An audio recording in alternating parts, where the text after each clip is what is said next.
Shalom Bapak Ibu yang dikasih Tuhan, saya Gembala Jemaat Sam 21 menyambut Anda sekalipun kita tidak dalam posisi ibadah fellowship bersama. Ini yang keempat, minggu yang kedua kita acara live atau online service. Juga kepada kawan-kawan saya, ada beberapa staf saya, istri, anak, tim. Ya tidak lebih dari 10 orang hadir di sini. Shalom semuanya, semangat. Ya jemaat Tuhan semua baik-baik ya. Pastikan Anda dalam keadaan baik, sehat. Walaupun sana sini beritanya ya kurang baik. Atau baik itu bergantung cara kita untuk mendengarnya sih. Ya, cara kita untuk mendengar, cara kita untuk menyikapinya. Apapun yang terjadi, alasan apapun, ya memang kondisi seperti ini. Tapi saya sebagai hamba Tuhan berkata begini, kepada Tuhan, saya tidak mau untuk menyampaikan sebuah firman berdasarkan pemikiran lalu hanya melewati waktu seperti itu saja. Tapi untuk kali ini bukan itu lagi Tuhan, saya butuhkan firman-Mu yang Engkau urapi sendiri, walaupun ayatnya, walaupun bahasanya sama, tapi ketika Engkau mengurapi dan jemaat meresponinya, maka ada pekerjaan yang lebih ya Tuhan. Nah, itu yang saya selalu katakan begitu dalam doa saya. Pak Bu, saya teringat beberapa waktu yang lalu, sekali waktu dalam saya pulang dari pelayanan, lumayan capek, jam 9 kita kurang lebih saya udah pulang ke rumah. Dan tiba-tiba ada jemaat Tuhan nelpon saya, Pastor, bolehkah engkau datang ke rumah sakit, doakan temannya yang sudah sekian lama di rumah sakit. Saya bilang, sudah didoakan dengan tim di gereja, sudah Pastor. Tapi orang tersebut kayaknya dia belum bisa terima kalau Pastor tidak datang. Jadi dia perlu kunjungan pastornya langsung. Biasanya kalau saya dengar yang seperti itu, saya kurang terlalu semangat. Kalau orang cari pendeta, saya enggak terlalu semangat. Saya enggak terlalu bangga kalau ada yang mau cari saya gitu, kayak diperlukan. Saya bilang, toh Tuhan loh yang menyembuhkan. Terus saya tanya siapa dia, dari mana. Saya bilang ini dari luar kota dan sudah bukan terpapar tapi terkapar. Tak berdaya lagi rumah sakit dan sudah 3 kali dioperasi. Oke, nah, saya tutup telepon, saya bilang saya tidak janji, saya baru balik, saya perlu istirahat. Pendeta juga kan manusia, perlu istirahat juga kan. Nah, saat waktu saya masuk kamar, saya bersihkan diri, saya berkata begini sama Tuhan, saya tidak mau datang sana sekedar doa kewajiban, lalu memberikan penghiburan, selesai tugas saya sebagai pendeta. Tapi saya mau setiap kali saya berjumpa, khususnya kali ini, Tuhan buat sesuatu. Kalau tidak, ya gak usahlah Tuhan. Biarkan saja gitu loh. Sementara saya lagi basuh tangan, tiba-tiba Tuhan bilang berangkat aja. Nanti aku yang bekerja.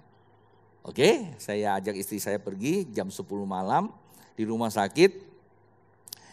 Saya lihat ada seorang jemaat dalam keadaan sedih sekali gitu, nangis dia. Terus dia bilang kenapa? Ya dia tahu kenapa, sudah 3 kali dia operasi tapi tidak temukan penyakitnya. Anda bayangkan 3 kali dia operasi dan panasnya tinggi, ini kejadian yang benar. Waktu karena dia sedih, saya bahasanya agak guyonan. Dia mau tertawa dengan nangis campur jadi satu dan kenapa dia tertawa? Sakit kan, sakit tambah nangis gitu. Karena dia bilang, Pastor jangankan saya dipegang badan, pegang rambut aja sakit seluruh tubuh. Waduh sedih sekali. Lalu oke, saya bilang saya datang ke sini membawa kabar dari surga yaitu dalam nama Yesus. Saya tak punya daya, saya tidak punya kemampuan bahasa yang baik, tapi saya punya iman percaya Tuhan itu sembuhkan kamu. Mau? Ya Pastor. Oke, kita berdoa. Selesai berdoa Tuhan bicara sama saya, segera kamu pulang. Ya tentu saya ikuti perintah Tuhan. Selesai saya langsung balik, oke, saya akan balik. Sebelum saya jalan saya cuma pesan, kalau nanti kamu terjadi sesuatu jangan takut. Apa itu pastor? Saya tidak tahu, pasti ada sesuatu aja gitu. Jadi saya ajak istri saya, lebih baik kita cepat balik karena Tuhan suruh balik kan. Ya benar, mungkin saya belum sampai di mobil, dia sudah bereaksi saat itu, terus kencing. Wah itu bayangkan dia kencing itu menjerit katanya. Dokter sampai bingung. Dokter datang dia kencing keluar darah terus. Terus dokter dia kencing buang keluar darah terus. Dokter bagus yang begitu. Wah, kenapa? Karena suruh kotoran suruh keluar. Dia kasih minum. Mungkin 2 botol itu aqua besar. Dia kencing terus. Saya cerita begini pasti kalau dia ikuti ibadah dia tahu peristiwa ini. Saya tidak sebut namanya. Itu menurut susternya, karena paginya saya datang, susternya bilang dia pakai bukan ember, itu pot itu yang dari aluminium, itu bunyi, keluar batu, keluar macam-macam, pleng gitu. Kurang lebih ada 4 jam ya yang ya. Berjam-jam lah, saya cuma berpikir kalau saya di sana, kira-kira gimana itu. Mesti tenging pelepasan kali ya, karena pendeta kan jadi kalau juga kan, untung saya udah balik, saya tidurnya nyak kan. Ya tiba-tiba saya ingat, saya tidak ada berita apa malam itu. Paginya kurang lebih jam 8 saya mau ke kantor, jam 9 saya mampir gitu. Setelah saya mampir dia udah keluar dari kamarnya. Walaupun masih ada bekas selimut dicabut tapi masih lemah. Dia sambut saya, dia cerita peristiwa semalam. Puji Tuhan untung saya tidak di sini, saya bilang. Kalau ada gimana saya temani kamu. Itulah pendeta, dia bilang. Luar biasa Tuhan sembuhkan dia. Dan pas malamnya kan kita ada acara ya kalau tidak salah di gereja. Kamu datang dong. Dokternya gak kasih. Kan masih baru kan, baru semalam. Dia kabur loh. Dia izin keluar, dia ke gereja bersaksi. Ini peristiwa berapa tahun lalu ya, bagian jemaat sudah tahu. Dia bersaksi. Nah apa maksudnya? Jadi saya gak mau sembarangan untuk buat cerita. Saya ingat selama pelayanan saya, hampir 30 tahun, ada beberapa kali Tuhan berbicara ya saya sampaikan, ya saya seperti orang yang tidak punya pretensi apa-apa gitu ya. Yang ngomongnya saya sampaikan. Ya Anda mau percaya tidak percaya ya silakan, tapi toh kalau itu terjadi, kalau Anda tidak siap ya masalah Anda tanggung gitu loh.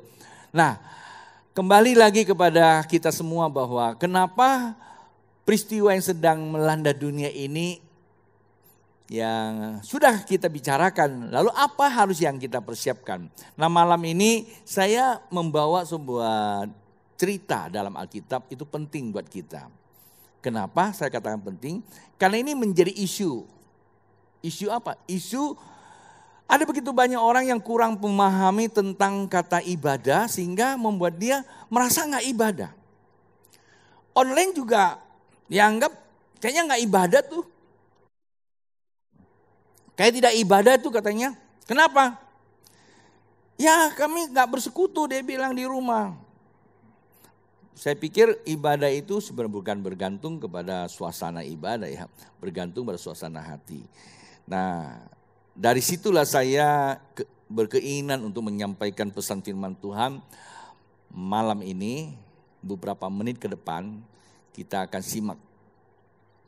Saya beri topik malam ini adalah ini, saya ambil dari 1 Petrus pasal yang 2 ayat 9. Tiap kitab pemuritan pasti ini sering kali dibahas. Kali pertama saya masuk sekolah teologi, ini pun dibahas. Maksudnya apa? Ini dasar kehidupan. Karena itu saya menggunakan terminologi dan apa yang saya mau jadi, apa yang mendasari saya, kemudian saya jadikan sebagai topik pembahasan. 1 Petrus pasal 2 ayat 9 kita baca dulu. Tetapi kamulah bangsa yang terpilih, imamat yang rajani. Di sini ada kata yang rajani. Kata yang rajani itu berarti penegasan. Ya, itu bahas apa? Kalimat partisipat, penegasan. Bangsa yang kudus, umat kepunyaan Allah sendiri. Ada kata sendiri itu penegasan lagi. Supaya kamu memberitakan perbuatan-perbuatan yang besar dari Dia. Perbuatan-perbuatan yang besar dari Dia. Yang telah memanggil kamu keluar dari kegelapan kepada terangnya yang ajaib. Pak Bu, dalam pembacaan ini saya saya mengkonstruksi 3 bagian.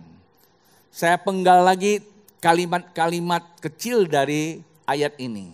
3 bagian. Umat kepunyaan Allah itu bagian pertama. Tidak paralel Pak Bu, ini saya bikin kelompok aja. Yang kedua, perbuatan besar dari Dia. Yang ketiga, terangnya yang ajaib. Maka dari sinilah saya meletakkan tema. Karena khotbah perlu tema katanya. Yaitu kehidupan orang percaya.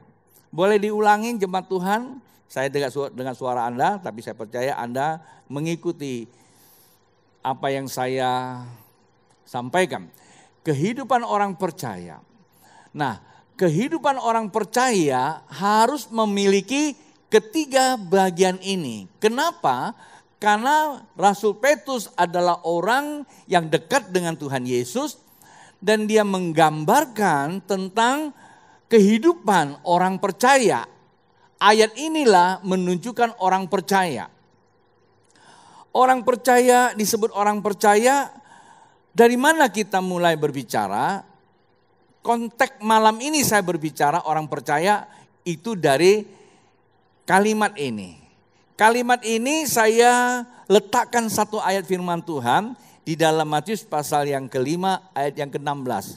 Apa firman Tuhan di sini? Tentu kita tahu, di situ dikatakan, demikianlah hendaknya terangmu bercahaya di depan orang. Supaya apa? Supaya mereka melihat perbuatanmu yang baik. Sebenarnya kalau kita paralelkan dengan kalimat yang kedua, itu perbuatan apa? Perbuatan yang besar dari Dia. Ya. Dan ketika itu terjadi, maka kalimat terakhir, dan seringkali saya menggunakan bahasa begini. Pada akhirnya dan ujung-ujungnya kerajaan Allah dalam kemuliaannya. Dari seluruh rangkaian Alkitab yang ditulis dan seluruh kehidupan kita pada akhirnya ujung-ujungnya adalah apa? Kerajaan Allah dalam kemuliaan. Itulah kemuliaan Allah yang sesungguhnya di kerajaan 1000 tahun. Ada banyak versi orang menceritakan hari-hari ini terjadi. Dan ada yang berani untuk spekulasi mengatakan inilah memasuki gerbang 1000 tahun. Saya kira sah-sah saja lah ya. Tapi buat saya pemahamannya mungkin belum sampai di sana. Tapi saya hanya mau mengingatkan apa sih yang harus kita persiapkan. Tetapi saya memperkecil pembahasan hanya kelompok ini saja. Terangnya yang ajaib. Apa itu kata terangnya ajaib? Nah, kata terangnya yang ajaib itu sebenarnya mengacu kepada yang kita tahu namanya apa? Jemaat Tuhan, yang jemaat Tuhan. Jemaat Tuhan dalam bahasa asli jemaat Tuhan, tapi diterjemahkan di Alkitab disebut gereja. Bahasa Inggrisnya church. Itu sebenarnya itu hanya bicara tentang identitas saja. Tetapi yang benar adalah kata gereja. Kata gereja ini menandakan ada sebuah kumpulan. Dalam bahasa aslinya, bahasa Arab atau bahasa Arab kan disebut jemaah. Ya, berjemaah, artinya banyak. Nah, kalau kita mengacu kepada bahasa, terangnya yang ajaib itu ada satu kelompok orang yang berpindah alamat. Pindah dari mana? Pindah dari gelap kepada terangnya yang ajaib. Dan sering kali kita dengar kata eklesia. Kata ek itu keluar. Kaleo. Klesia. Itu kaleo. Itu call. Dipanggil keluar. Siapa yang panggil keluar? Bukan gereja yang panggil keluar. Bukan pendeta yang panggil keluar. Tapi Sang Pencipta langit dan bumi, Dia tahu inilah dimensi kedua. Nah, kalau saya menggunakan dimensi kedua kurang tepat Pak Bu. Tapi saya boleh menterminologikan ini adalah fase yang kedua. Dari fase pertama dia katakan sobu tohu. Artinya apa? Dunia gelap gulita. Pada mulanya dunia itu gelap. Roh Tuhan melayang-layang di atas permukaan bumi. Allah berfirman, di situ Allah berfirman, Allah membentuk. Dan hari ini kita tahu ada nyanyian. Yesaya pernah berkata, bab sesungguhnya kegelapan menutupi bumi. Nah, loh, kok bisa begitu? Karena manusia pada mulanya yang memiliki terangnya Allah telah sirna, hilang kemuliaan karena dosa, maka kegelapan. Oleh karena manusia di dalam kegelapan tidak memiliki hidupnya Allah yang disebut Zoe, maka hidup di dalam kehidupan dunianya sendiri, itu namanya bios. Kelihatannya hidup, sesungguhnya mati. Contoh banyak perbuatannya, kelihatannya baik, tapi ujung-ujungnya sebenarnya bukan baik. Kira-kira seperti itu Pak Bu penjelasan saya. Kalau istilah orang sana yang lebih kurangnya ini Anda tambahin sendiri. Ya, tapi ya saya katakan itu yang saya mesti sampaikan, tidak berpanjang-panjang gitu ya. Nah, karena Tuhan melihat ada satu kelompok orang, bukan satu kelompok lagi, dunia yang gelap, ada umat Allah tinggal di dalam. Ini umat kepunyaannya. Itulah sebabnya Alkitab berkata bahwa ia datang kepada milik kepunyaannya. Ya, kita tahulah apa yang dikatakan Alkitab di dalam Yohanes pasal pertama ayat yang ke-11. Dia datang kepada kepunyaannya, tetapi kepunyaannya memalingkan telinga untuk mendengar. Akibatnya mereka tetap dalam kegelapan. Tapi bagi mereka yang meresponi, mereka secara automatically tidak perlu melakukan sebuah sesajen dan perbuatan kemanusiaan. Karena memang perbuatan manusia tidak bisa menolong manusia. Ini ada perbuatan Allah sendiri. Ada intervensi dari surga. Namanya kasih karunia. Kasih karunia Allah mengorbankan Yesus Kristus di atas kayu salib. Itulah perbuatan Allah yang sempurna. Yang gak bisa diukur dengan perbuatan apapun. Gak ada alat ukurnya Pak Bu. Kalau ada orang coba-coba menyelidiki dengan berbagai ukuran, saya katakan itu sebuah perbuatan yang sia-sia. Nggak ada ukurannya. Ukurannya final, inbanding. Tujuannya apa? Tujuannya calling, eklesia. Itu menjadi jemaatnya dia. Maka disebut jemaat. Itu yang pertama dulu. Tujuannya apa Pak Bu? Tujuannya menyaksikan Tuhan yang tidak kelihatan. Kembali lagi kepada kaliknya.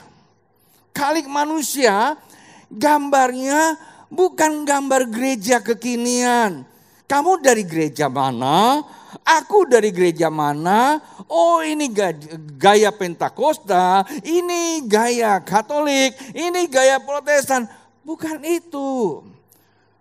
Tuhan memanggil kembali kepada kalik kita itu adalah yang pertama Allah bentuk yaitu dirinya yang hilang. Kita mesti kembali ke sana. Sebab karena memang tak satu pun orang bisa lihat Allah. Tetapi melalui terang yang Allah kerjakan di dalam diri kita. Dan orang akan berkata ini loh umat Allah. Nah itu baru disebut gereja. Mengerti sampai di sini Bapak Ibu yang dikasihi Tuhan. Itu yang pertama. Tapi Pak Bu, enggak serta-mertakan kita disebut gereja Tuhan, ada kronologisnya. Kalau ini adalah, kalau saya bilang ada kronologisnya berarti ada urut-urutannya. Kalau ini merupakan kairosnya. Ujungnya, waktunya harus begini gitu. Ini kairos, ada kronosnya. Nah kronosnya ini adalah di sini. Nah saya kasih ayat ini. Ini tidak akan berdampak kalau nggak ada ini. Kenapa ini? Inilah pertama sebagai tanda penghubung Allah kepada manusia yang gelap itu. Umat kepunyaan Allah. Nah sebenarnya Pak Bu, sesungguhnya kita ini dulunya ini disebut apa? Disebut anak. Maka kita memanggil Bapak. Karena kita membawa gambar peta Bapak. Ada hidupnya Bapak di dalam manusia. Ketika manusia jatuh dalam dosa, manusia berpindah. dia menjadi bukan anak Tuhan, anak tetangganya itu. Anak hantu namanya. Lalu kepada mereka yang menginisiasikan diri itu datang kepada Allah, ya disebut hamba Allah. Sebenarnya Tuhan tidak jadikan kita hamba, pada dasarnya kita anak. Tetapi akhirnya kita mempunyai 3 predikat. Ya anak, ya hamba, ya dan ya umat ya gitu loh. Kenapa? Karena ada sebuah proses, ada satu kejadian. Nah inilah disebut kejadian. Kenapa saya menggunakan peta umat kepunyaannya? Kalau kita lihat di situ, kamu bangsa yang terpilih. Tuh, Allah yang memilih kita. Untuk apa? Ya imamat yang rajani. Karena kita ini dipilih menjadi imamat rajani. Bangsa yang dikuduskan. Pakai apa mengurusan kita? 1 Petrus pasal pertama 18-19. Sebab kamu tahu bahwa kamu telah ditebus dari cara hidupmu yang sia-sia. Yang kamu warisi dari nenek moyangmu itu. Siapa nenek moyang kita? Kan kita nggak menganut teori Darwin kan? Jadi kalau menganut teori Darwin, saya kira ini nggak cocok buat yang menganut teori itu. Tapi kan kita percaya bahwa kita ini manusia, pasti ada runtutannya. Secara filosofi kita mengacu kepada perjanjian, yaitu datang dari Adam dan Hawa. Nah, kita diwarisi. Walaupun kita ini tidak berbuat dosa, begitu lahir sebagai manusia, sudah memikul dosa. Seperti itu Pak Bu. Tuhan menebus kita mewarisi sebuah dosa dari nenek moyang kita. Bukan dengan barang yang fana Pak Bu. Barang yang fana itu apa ya? Uang ya, perak, emas, apalagi. Semua perbuatan-perbuatan duniawi itu yang fana. Karena apa? Segala apa yang ada di bumi ini mengacu kepada sebuah kehidupan, semua ada masanya, masa pertukaran tentunya. Karena seluruh energi di bumi tidak akan hilang juga karena kekal, tapi ada masa pertukaran. Contohnya hari ini ada saya tidak tahu berapa lama lagi akan bertukar, hanya tinggal sebuah nama. Kan kira-kira gitu kan? Nah, kita tidak ditebus dengan benda sebuah nama, tapi kita ditebus oleh benda yang kekal adanya. Yaitu dikata apa? Melainkan dengan darah yang mahal, yaitu darah Kristus yang sama seperti darah anak domba yang tak bernoda dan tak bercacat. Ini hanya merupakan sebuah ilustrasi, analogi. Karena perjanjian lama umat Tuhan selalu menggunakan darah anak domba, itu pun Tuhan yang suruh.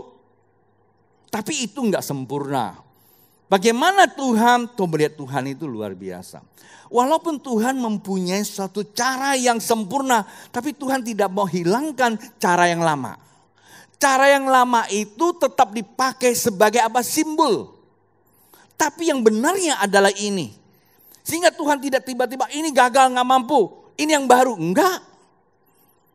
Hanya yang tidak sempurna disempurnakan sama Tuhan. Itulah penghargaan Tuhan kepada umat manusia. Walaupun sudah jatuh dalam dosa. Paham Pak Bu? Kalau kita kan gampang saja. Main celah langsung kita ganti. Adakan pemilu mungkin ya. Kira-kira gitu. Nah sebab itulah ini disebut apa? Hidup dalam Kristus. Itu yang pertama dulu. Kita yang tadinya mati sekarang diberi hidup. Pak Bu, yang disebut ibadah, di dalamnya ada namanya yada. Hubungan keintiman, namanya hubungan hidup.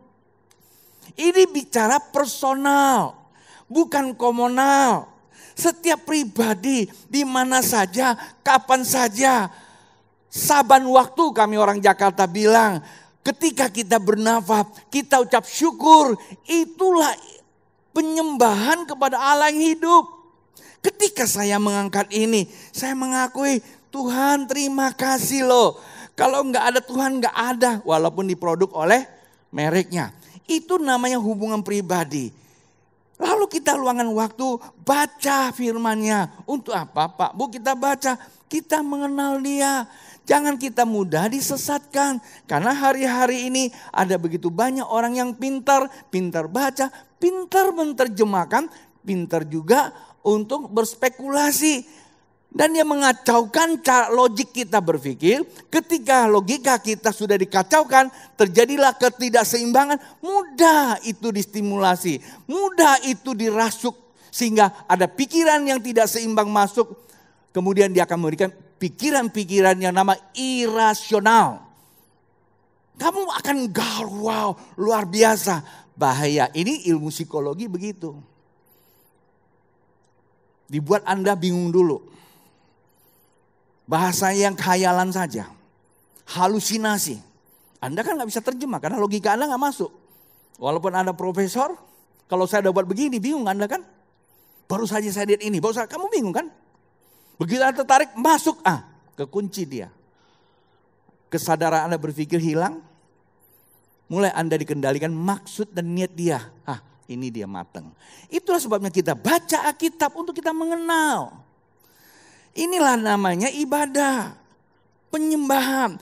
Kita lakukan ini namanya hidup. Ketika kita membaca Alkitab yang unsurnya adalah roh di dalamnya. Waktu kita menyembah, kita sedang menginstalasi energi surga.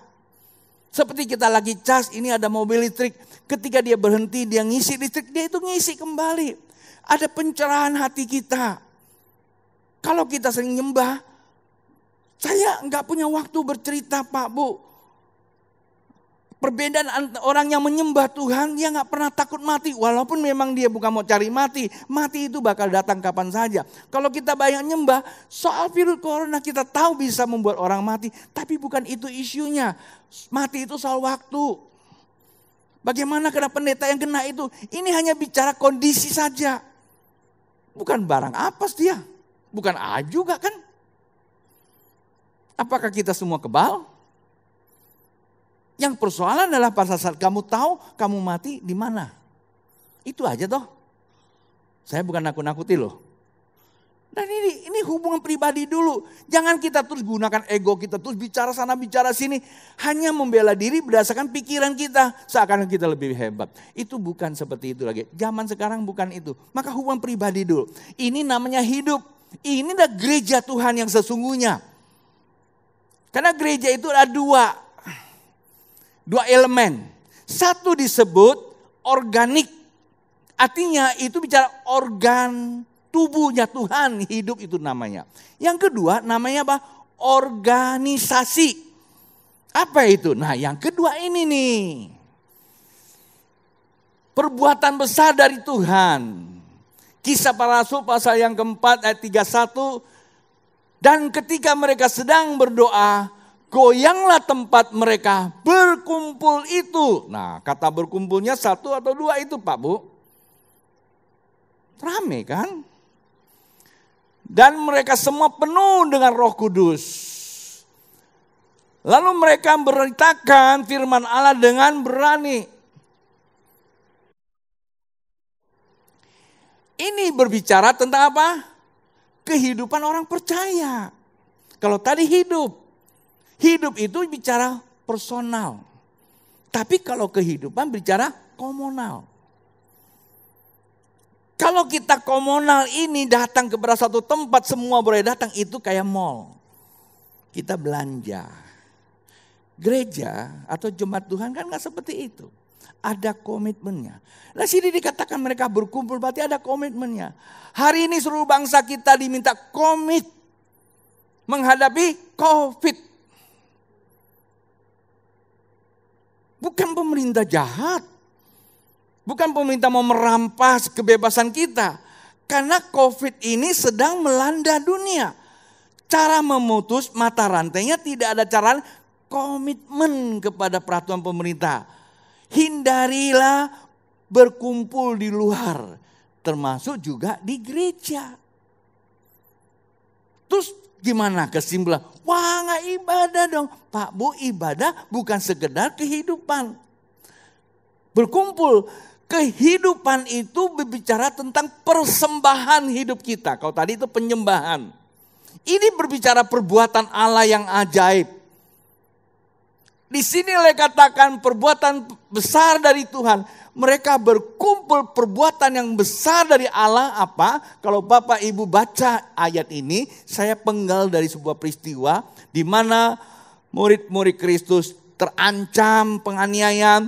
Mereka bilang, ya tak mampu Tuhan, ulurkan tanganmu buat mujizat. Karena mereka adalah hamba-hamba Allah sedang memberitakan Injil.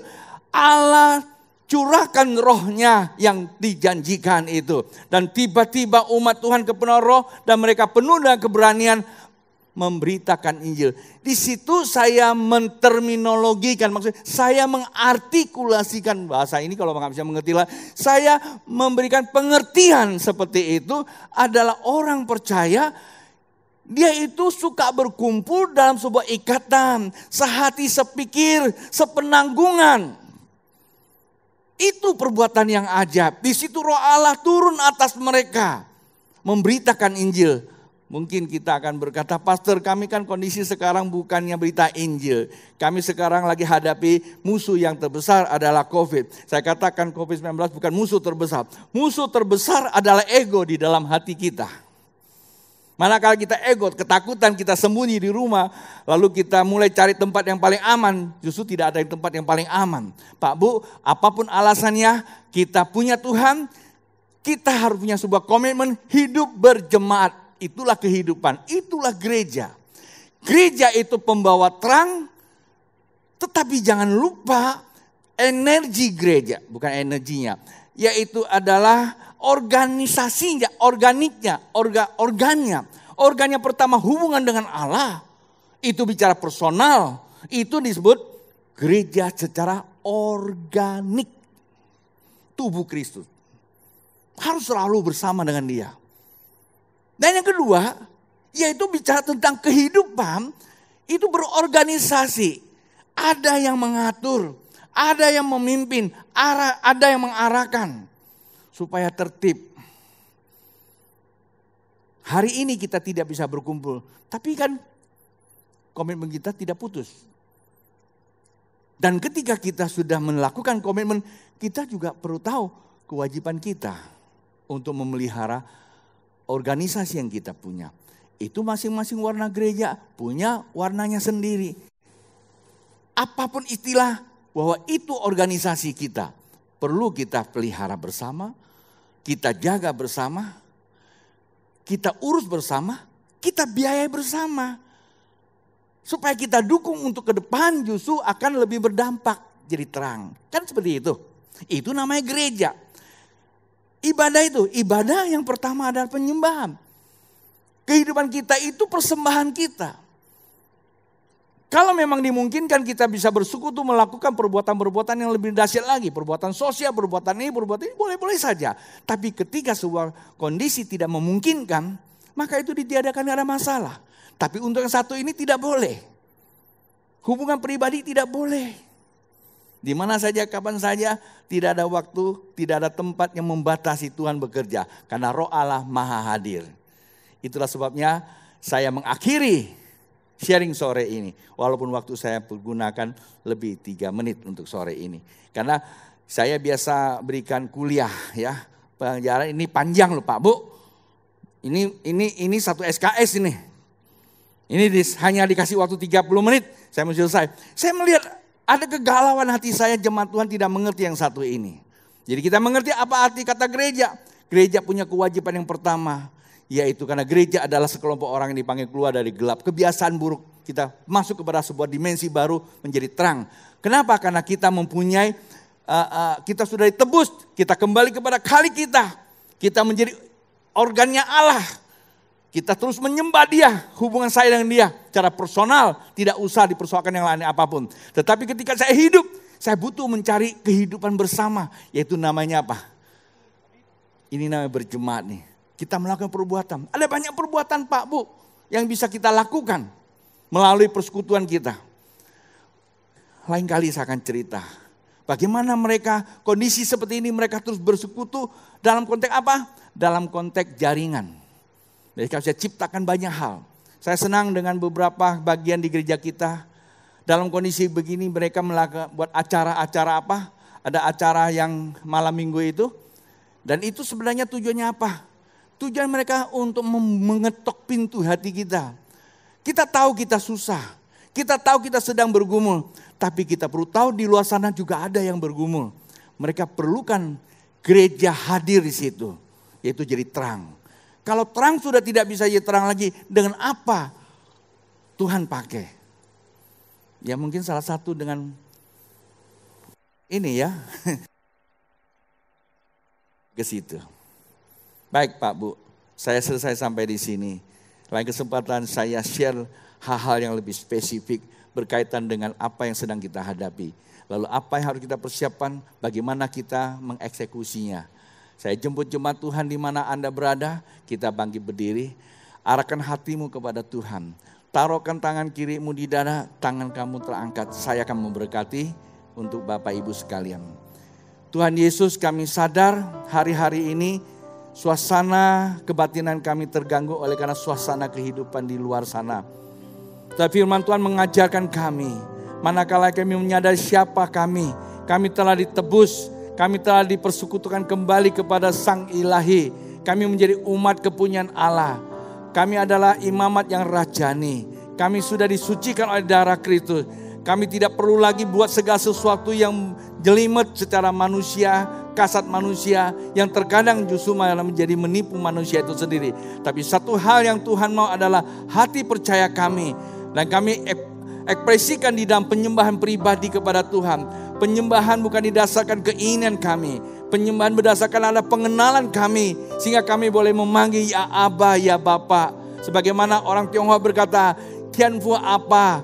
Yaitu Bapa di sorga, Engkaulah Bapa kami, Engkaulah hidup kami. Ketika kami mengingat Engkau, kami mendapatkan instal kembali ke hidup yang baru, hidup yang dikuatkan. Untuk apa? Untuk kami kembali kepada kehidupan, aktivitas kami sehari-hari. Kami butuhkan kemampuan, yaitu karunia-karunia ilahi yang menggerakkan pikiran kami untuk menciptakan, untuk menemukan hal-hal yang belum ditemukan supaya bisa menolong sesama kami. Itulah jemaat Tuhan Bapa hari ini. Ketika jemaatmu datang dalam keadaan lemah, kau kuatkan. Di dalam keadaan sedih kau hiburkan. Yang sakit engkau sembuhkan. Segala persoalan mereka Tuhan, Engkau yang menjawabnya. Engkaulah yang menentukannya. Engkau yang membawa mereka ke dalam rancangan-Mu yang sempurna itu ya Tuhan. Jemaat yang dikasihi Tuhan, keterbatasan hamba-Mu di sini, hamba Tuhan di sini. Tetapi tidak ada keterbatasan oleh Roh bekerja. Jikalau engkau percaya, engkau tetap buka hati kepada Tuhan. Saat ini juga pekerjaan Roh sedang melakukan di tengah-tengah kehidupanmu. Engkau yang sembuh, engkau yang sakit sedang ada kesembuhan. Engkau yang mengalami apapun sedang ada campur tangan Tuhan di dalamnya. Itulah sebabnya kita akan mengakhiri ibadah online ini. Jika engkau ingin memberikan persembahan, persiapkan dengan hati yang tulus. Dan hati yang memberi, hati yang diberkati Tuhan. Apapun yang kamu kerjakan karena kamu mengasihi Tuhan. Engkau mengasihi gereja, engkau mengasihi organisasi. Bapa, setiap tangan yang telah persiapkan dasar oleh hati yang tulus dan ikhlas, Tuhan berkati mereka. Jemaat Tuhan, saya akan tutup dan saya akan memberkati sekalian. Setelah itu Bapak Ibu akan mengikuti informasi mimbar. Dan sekarang ini juga penyampaian firman Tuhan sudah selesai. Terimalah berkat dari Bapa Surgawi, cinta kasih Tuhan Yesus di dalam persekutuan Roh Kudus membawa Bapak Ibu sekalian dari saat ini sampai Yesus datang kedua kali. Yang percaya katakan amin. Tuhan memberkati.